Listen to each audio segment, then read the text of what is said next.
Vamos agora iniciar a apresentação do Dr. Filipe Ribeiro, que é da Sociedade Ibérica de Ictiologia, do CIBIC, e também do investigador no Marena, Faculdade de Ciências da Universidade de Lisboa. Vai fazer uma apresentação sobre o controle e erradicação de peixes invasores na Península Ibérica. Olá, muito boa tarde, bem-vindos a todos. Vou agora partilhar aqui a minha apresentação.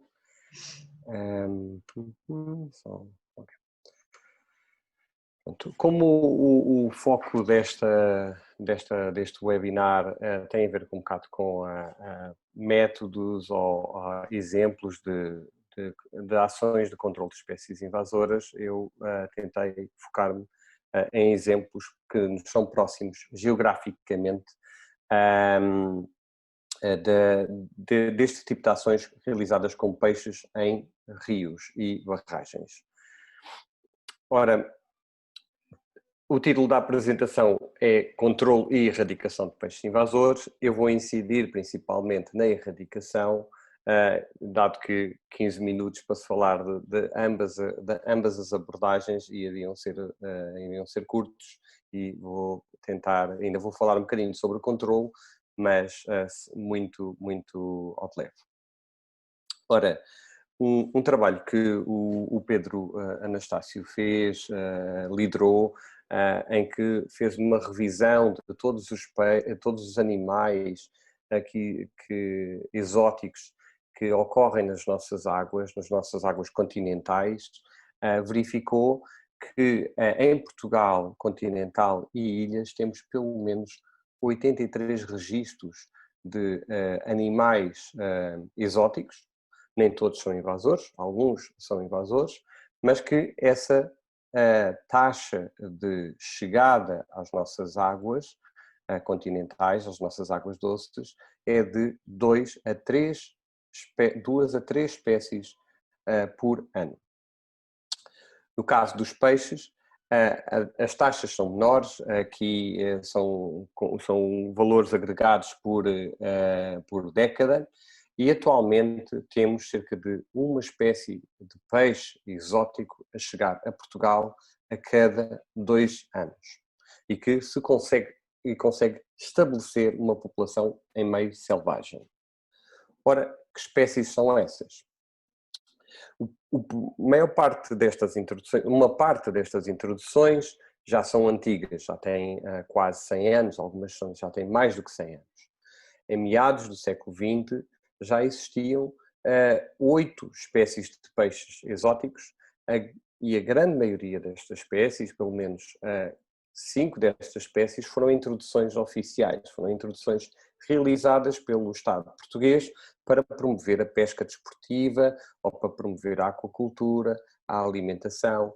Algumas delas foram posteriormente introduzidas para controlar, para fazer controle biológico, como o caso da gambúsia, para controlar pragas de mosquitos.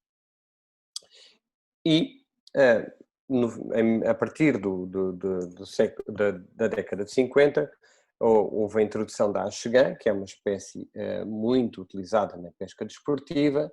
Na década de 70 surgem mais outras 2 espécies no sul de Portugal,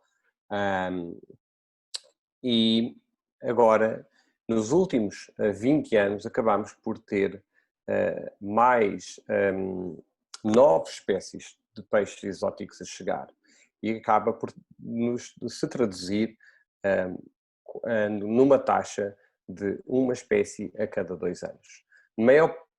Todas estas espécies que chegaram nos últimos 20 anos não são introduções oficiais, são introduções ilegais realizadas por pescadores desportivos que introduzem a espécie em Espanha e chegam, mais ano, menos ano, chegam a Portugal, ou então por pescadores desportivos que acabam por trazer os peixes diretamente de França para Portugal.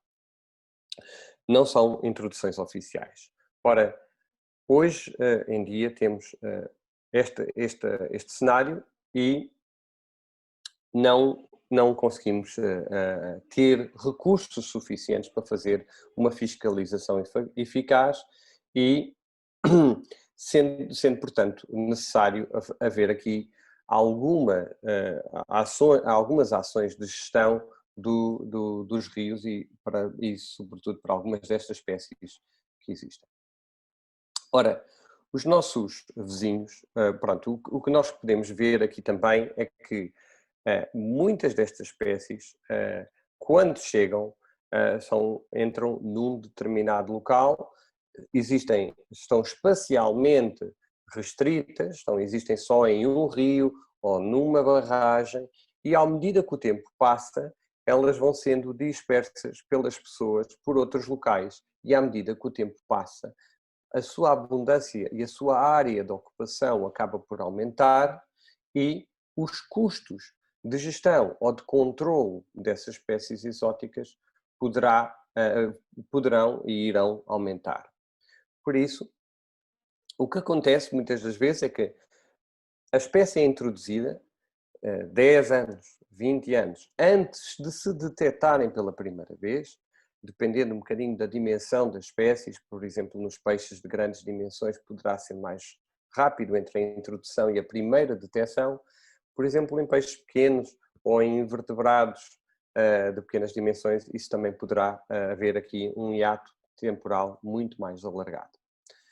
No entanto, o tempo em que o público em geral e a sociedade reconhece que é um problema, muitas das vezes já é tarde demais.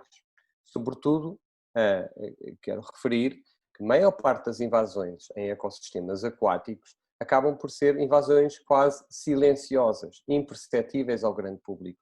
E por isso, daí também termos construído este projeto LIFE, dedicado exclusivamente às espécies invasoras em ambientes aquáticos. Ora, quando é reconhecido o problema pelo público, a erradicação destas espécies é improvável. É improvável porque requer um esforço muito elevado, custos muito elevados e está espacialmente dispersa por muitos locais. Sendo muito importante as primeiras detecções, como nós vimos no exemplo do caso do mexilhão-zebra, e agirmos imediatamente para podermos controlar erradicar aquela espécie invasora. Ora, isto tem a ver com a necessidade de nós sermos mais proativos nas primeiras fases, vamos ser ativos na parte da fase da contenção espacial, e depois quando somos reativos, que é basicamente o que está a acontecer hoje em dia, acabamos por não conseguir controlar populacionalmente estas espécies. Ora, o que é que nós podemos aprender com o exemplo que se passa em Espanha no caso da erradicação de peixes invasores? Ora, fazendo aqui neste momento existem 2 exemplos em Espanha, já se tentou e já se erradicou duas espécies invasoras em Espanha, em Portugal não. Nós estamos muito atrasados relativamente aos nossos colegas espanhóis e temos muito a aprender dos nossos colegas espanhóis. Ora, um primeiro exemplo foi a da carpa, realizado há 14 anos atrás, em 2006, numa lagoa com 32 hectares na Andaluzia e, basicamente, essa lagoa continha uma das populações de uma ave aquática muito ameaçada e prioritária pela União Europeia e estava-se a verificar que a carpa destruía a vegetação aquática e impedia que essas aves se nidificassem e prevalecessem ali e que atingissem essa população. Estava-se a verificar que havia uma diminuição muito grande e estava-se a verificar que havia esse declínio que era por causa da carne. O segundo exemplo era do góbio de boca subida, que existe numa pequena linha de água, numa pequena ribeira, num rio que é afluente do rio Guadiana. Porquê é que os nossos colegas espanhóis decidiram fazer isso? Porque esta espécie é um vetor de uma doença que causa mortalidades em peixes nativos, em mortalidades na ordem dos 80% a 90%. de peixes nativos. Peixes nativos, muitos deles são endémicos da Península Ibérica e nós temos essa obrigação de os preservar e de os conservar. Ora, os nossos colegas, nós para erradicarmos umas populações a nível espacial, precisamos de selecionar um método. Ora, os métodos físicos de pesca elétrica, de redes ou de esvaziamento de rios, de barragens, acabam por ser custosos e pouco eficazes. Métodos biológicos, a introdução do agente patogénico, basicamente podemos estar a criar um outro monstro, não há certeza que isso aconteça. A introdução de um predador, muitas das vezes o que acontece é que o predador controla inicialmente a população, mas depois não acaba por levar à extinção. A edição do genoma para criar genes que reduzam a fecundidade destas populações é possível, mas isso estamos a muitas décadas ainda de se aplicar e há questões éticas por trás disto. Por isso, a questão da aplicação de químicos em linhas de água foi equacionada e foi implementada pelos nossos colegas. Porquê? Porque é uma aplicação aparente fácil, mais ou menos em termos operacionais será mais fácil, será mais contida no espaço, os resultados são rápidos, há aqui uma relação com os resíduos que existe, mas que são fáceis de tratar, é de baixo custo e apresenta um baixo risco para a saúde humana, se bem que ele existe. Ora, no entanto, é necessário aqui várias fases para se chegar aqui a este tratamento. Uma planificação, a planificação envolve, nomeadamente, questões relacionadas com o licenciamento da operação, quer a nível nacional, quer a nível europeu. Atualmente, na Europa, é proibida a aplicação de qualquer química em linhas de água. E isso muito provavelmente irá mudar para estes casos excepcionais, mas ainda não é permitido. É preciso conhecer-se a biologia da espécie, quando é que ela se reproduz, se há agregações ou não há agregações, conhecer as condições do terreno, estabelecer um período de aplicação, porque pode haver períodos que não façam sentido fazer isso, fazer testes para avaliar as dosagens a aplicar deste químico e depois fazer aqui comunicação com os stakeholders, com a sociedade que existe nestas localidades, estabelecer protocolos muito importantes de proteção individual das pessoas que vão trabalhar e também de tratamento dos resíduos e depois de desinfecção dos equipamentos. Na fase do pré-tratamento é necessário ver questões tão simples como a acessibilidade ao rio. Por exemplo, nesta imagem que vocês veem aí, passa uma linha de água, uma ribeira, e é preciso limpar o caminho até lá e é preciso para se permitir o tratamento. É preciso fazer primeiro uma campanha de pesca elétrica para retirar as espécies nativas e mantê-las em cativeiro até ser seguro voltar a colocar de volta no sistema.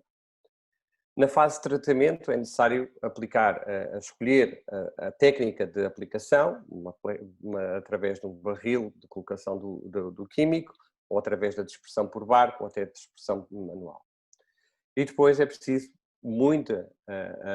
ter muito cuidado para se isolar a área ao público, também ao gado, e depois remover o material biológico que morreu. Após a aplicação da rotenona, a rotenona degrada-se ao fim de um determinado período. Através da luz e através da temperatura acaba por se degradar. No entanto, após o tratamento é necessário fazer análises químicas regulares e que normalmente podem demorar 24 horas, 48 horas, mas o período que os nossos colegas estabeleceram para a Espanha foi de 2 semanas. Após o tratamento disso, faço uma nova avaliação através de uma pesca, de uma monitorização das comunidades para ver se há necessidade de fazer um segundo tratamento e depois, uma vez estando o sistema limpo, voltar-se a reintroduzir os peixes nativos que foram salvos. Ora, depois é necessário sempre fazer uma fase de monitorização ao longo do tempo, avaliar os impactos sobre a outra fauna que existe, os anfíbios, os répteis, os invertebrados.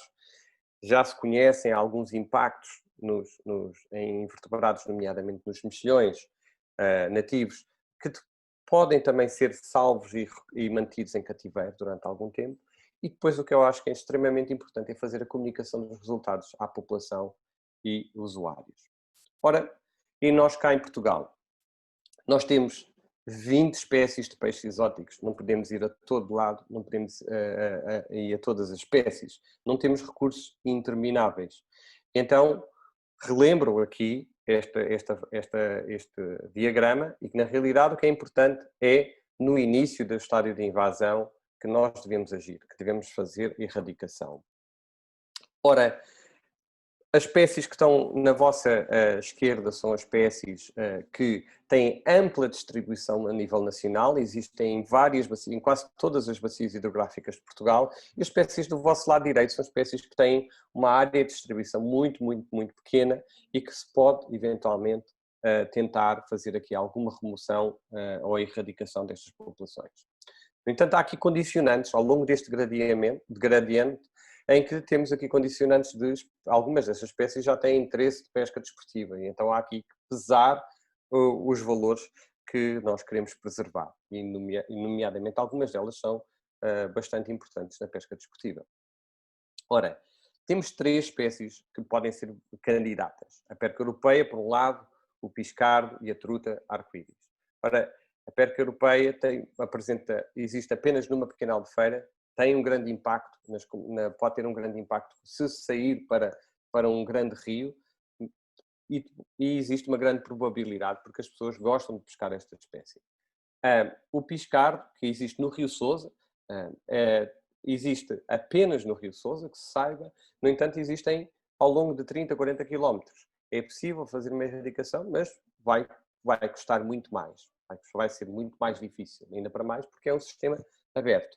A truta arco-íris, existem várias bacias hidrográficas do país, apresenta baixas densidades e muito provavelmente nem sequer se estabelece populações selvagens. E por isso, provavelmente nem sequer faz muito sentido fazer qualquer tipo de erradicação.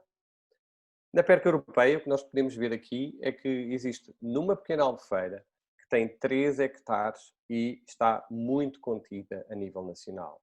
E faz bastante sentido fazer-se um tratamento para esta população. Ora, outras ferramentas de gestão dos peixes invasores, de controle de peixes, das populações de peixes invasores. A atual lei da pesca é o principal mecanismo, a principal ferramenta. Os pescadores desportivos, quando apanham um peixe que não está enquadrado dentro da lei da pesca, não podem libertá-los à natureza, ou seja, são obrigados a removê-los da natureza. E por isso, esse é um dos principais mecanismos e tem que ser aplicado pelos mais de 200 mil pescadores desportivos em águas interiores. Para aquelas espécies que têm algum interesse gastronómico, se calhar faz sentido, e que têm ampla distribuição a nível nacional, se calhar faz sentido aumentar aqui a pressão de pesca profissional e recreativa para manter essas populações a níveis mais baixos. E por último, acho que há quando existe uma população de peixes invasores em algumas barragens, se calhar faz bastante sentido tentar-se criar, conter-se essas populações, esses peixes, nessas barragens. Nomeadamente, isso já foi tentado nos Estados Unidos e com sucesso para o lúcio, em que a água que saía dessa barragem passava por uma estrutura, por uns tubos que tinham uns cestos metálicos e impedia a dispersão desse lúcio para áreas, para um sistema aberto em que basicamente iria causar maiores impactos. Isto são coisas que já foram implementadas em Portugal, no entanto ainda requerem ainda mais trabalho. Queria agradecer a todos, sobretudo aos colegas espanhóis, ao Filipe Morcillo e ao Carlos Fernandes Delgado, que me disponibilizaram a sua experiência e os seus slides, ao Pedro Guerreiro e a toda a equipa Life Invasar. Muito obrigado. Reportagem realizada com o apoio do programa LIFE da União Europeia.